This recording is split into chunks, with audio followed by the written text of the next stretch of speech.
بسم اللہ الرحمن الرحیم۔ السلام علیکم پیارے بچوں، سبق ہم پڑھ رہے ہیں شیخ سعدی رحمۃ اللہ علیہ کے اقوال قول کی جمع ہے جس کے معنی ہے بات۔ تو جتنا سبق ہم پڑھ چکے ہیں آج ہم اس سے آگے پڑھیں گے۔ سبق کے پہلے حصے میں ہم نے شیخ سعدی رحمۃ اللہ علیہ کی زندگی کے بارے میں پڑھا۔ اگلے حصے میں اب ہم ان کے اقوال پڑھیں گے۔ تو سب سے پہلے ہم پہلے قول کو دیکھتے ہیں۔ دنیا کا مال زندگی کے آرام اور سکون کے لیے ہے، نہ کہ زندگی مال جمع کرنے کے لیے ہے۔ جی بچوں، پہلے قول میں شیخ سعدی ہمیں کیا سمجھا رہے ہیں کہ دنیا کا جو مال ہے، ہم جو مال کماتے ہیں اسے ہمیں اپنے آرام اور سکون کے لیے استعمال کرنا چاہیے، نہ کہ اسے جمع کرنا چاہیے، کیونکہ جمع کیا ہوا مال تو یہیں رہ جائے گا، ہمارے کسی کام نہیں آئے گا۔ ان کا دوسرا قول یہاں پہ ہے، اگر تو دنیا کی نعمتوں سے فائدہ اٹھانا چاہتا ہے تو لوگوں پر احسان کر، جیسے اللہ نے تجھ پر احسان کیا۔ جی بچوں، اللہ نے ہم پہ بہت احسان کیا ہے، ہمارے پاس جتنی بھی نعمتیں موجود ہیں یہ اللہ کی عطا کی ہوئی ہیں۔ تو اسی طرح اللہ تعالیٰ چاہتے ہیں کہ ہم بھی ہمارے پاس جو کچھ موجود ہے ان چیزوں سے ہم دوسروں کو بھی فائدہ پہنچائیں، دوسروں پر بھی احسان کریں۔ تو اس قول میں انہوں نے ہمیں یہی بات سمجھائی ہے۔ تیسرا قول ہے ان کا، دو آدمیوں کی کوشش بے فائدہ ہے۔ کن دو آدمیوں کی کوشش بے فائدہ ہے؟ بے فائدہ یعنی بیکار، اس کوشش کا کوئی فائدہ نہیں ہے۔ ایک وہ جس نے مال کمایا مگر کھایا نہیں، دوسرا وہ جس نے علم پڑھا مگر اس پر عمل نہ کیا۔ جی بچوں، دو آدمی جو کام کر رہے ہیں یا محنت کر رہے ہیں تو وہ ان کی محنت بیکار ہے، بے فائدہ ہے۔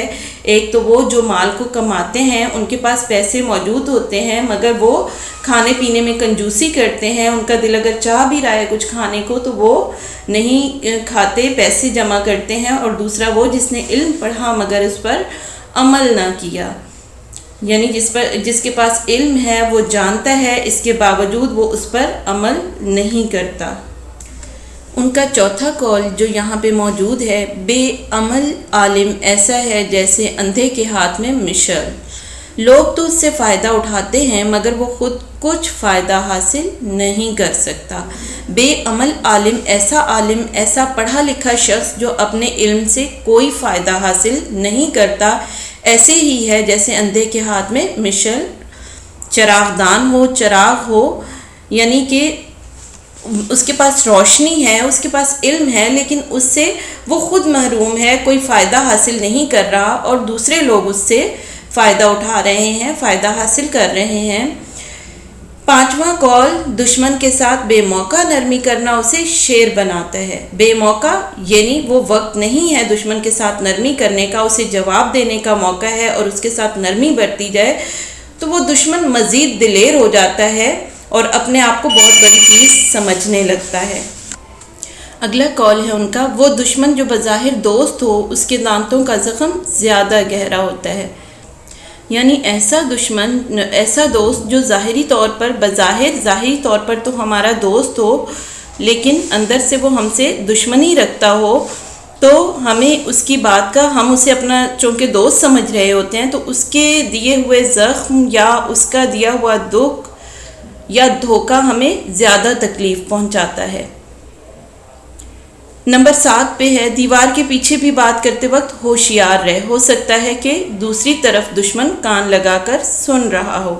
یعنی جب آپ کسی کے بارے میں بات کر رہے ہوں تو ہوشیار رہیں، خاص طور پر جب دشمن کے بارے میں کوئی بات کر رہے ہوں تو آپ محتاط رہیں، ایسا نہ ہو کہ دشمن آپ کی بات کو سن رہا ہو۔ نمبر 8 پہ ہے، اگرچہ معاف کرنا اچھا ہے لیکن لوگوں کو ستانے والے کے زخم پر مرہم نہ رکھ۔ جی بچوں، اللہ تعالیٰ نے معاف کرنے کو پسند فرمایا ہے، تو معاف کرنا بہت اچھی چیز ہے، لیکن ایسا شخص جو دوسروں کو تکلیف پہنچاتا ہو، جب اسے کوئی تکلیف پہنچے تو اس کی دلجوئی نہیں کرنی چاہیے اور نہ ہی اس سے ہمدردی کرنی چاہیے۔ نمبر 9 پہ ہے، بری عادت والا انسان اپنی بری عادت کی وجہ سے ہمیشہ مصیبت میں پھنسا رہتا ہے۔ یعنی جس انسان میں زیادہ بری عادات ہوتی ہیں، جو دوسروں کے لیے کچھ برا کرتا ہے، وہ خود بھی ان چیزوں میں پھنس جاتا ہے اور اس پر جو مصیبتیں آتی ہیں وہ اس کی انہی بری غلط عادات کی وجہ سے آتی ہیں۔ اس سے آگے ہے نمبر 10 پہ، بات اس وقت کر جب تجھے یقین ہو کہ اثر ہوگا، بے فائدہ بات کر کے اپنی قدر نہ گھٹا۔ بے فائدہ، بیکار، فضول، قدر عزت نہ گھٹا۔ گھٹانے کا معنی ہے کم کرنا، یعنی اپنی عزت کو کم مت کر، مت کھو۔